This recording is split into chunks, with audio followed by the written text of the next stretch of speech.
सभी भक्तजनों को जय माता दी। आज हम आप लोग को बताने जा रहे हैं माँ चंद्रघंटा की पूजा विधि और व्रत कथा। देवी को भगवान शंकर ने अपने त्रिशूल और भगवान विष्णु ने अपना चक्र प्रदान किया। इसी प्रकार अन्य सभी देवताओं ने भी माता को अपने अपने अस्त्र सौंप दिए। देवराज इंद्र ने देवी को एक घंटा दिया। इसके बाद माँ चंद्रघंटा महिषासुर का वध करने पहुंची।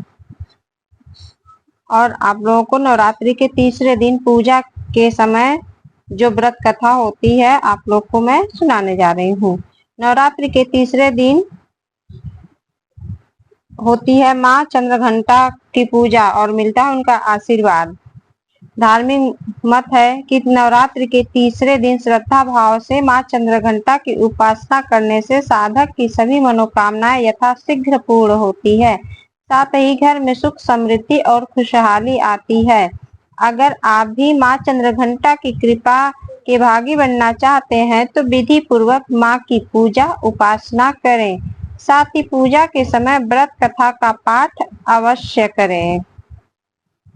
नवरात्रि के तीसरे दिन माँ चंद्रघंटा की पूजा के साथ साथ माना जाता है कि माँ ममता के सागर हैं। उनकी महिमा निराली है। अपने भक्त जनों का उद्धार करती हैं और दुष्टों का संहार करती हैं। धार्मिक मत है कि नवरात्र के तीसरे दिन श्रद्धा भाव से चंद्रघंटा की उपासना से साधक की सभी मनोकामनाएं पूर्ण होती हैं।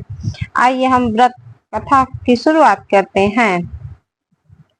चिरकाल में महिषासुर नामक असुर का आतंक बढ़ गया था। उसके आतंक से तीनों लोक में हाहाकार मच गया था। भगवान द्वारा प्रदत्त अतुल बल से महिषासुर बहुत शक्तिशाली था।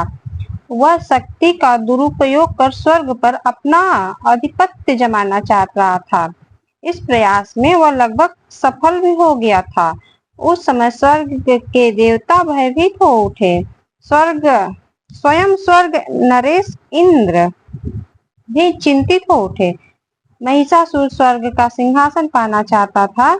उस समय सभी देवता ब्रह्मा जी के पास गए और उनसे सहायता मांगी। ब्रह्मा जी बोले, वर्तमान समय में तो महिषासुर को परास्त करना आसान नहीं है।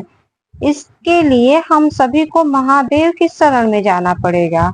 उस समय सभी देवता सबसे पहले जगत के पालनहार भगवान विष्णु के पास गए और उनसे सहमति लेकर सभी महादेव के पास कैलाश पहुंचे। स्वर्ग नरेश इंद्र ने आप बीती महादेव को सुनाई।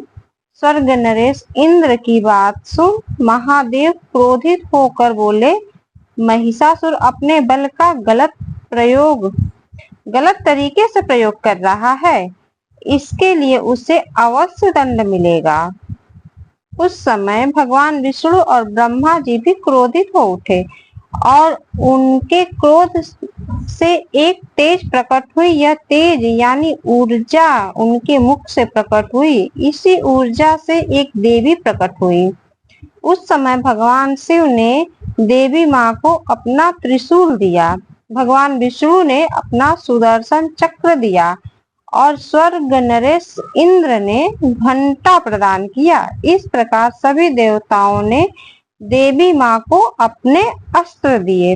तब माँ चंद्रघंटा ने त्रिदेव से अनुमति लेकर महिषासुर को युद्ध के लिए ललकारा। शास्त्रों में निहित है कि कालांतर में माँ चंद्रघंटा और महिषासुर के मध्य भीषण युद्ध हुआ। इस युद्ध में माँ के प्रहार के सामने महिषासुर टिक न सका। उस समय महिषासुर का वध कर माँ ने तीनों लोकों की रक्षा की। तीनों लोकों में माँ के जयकारे गूंजने लगे। कालांतर से माँ चंद्रघंटा की पूजा उपासना की जाती है। माँ अपने भक्तों के सभी दुख हर लेती हैं, साथ ही सुख समृद्धि और शांति प्रदान करती हैं।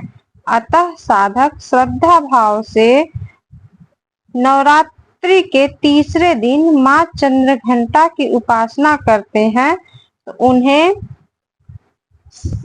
मनोवांछित फल की प्राप्ति होती है। तो आप लोग जरूर बताइएगा कि माँ चंद्रघंटा की व्रत कथा आप लोगों को कैसी लगी? जय माता दी।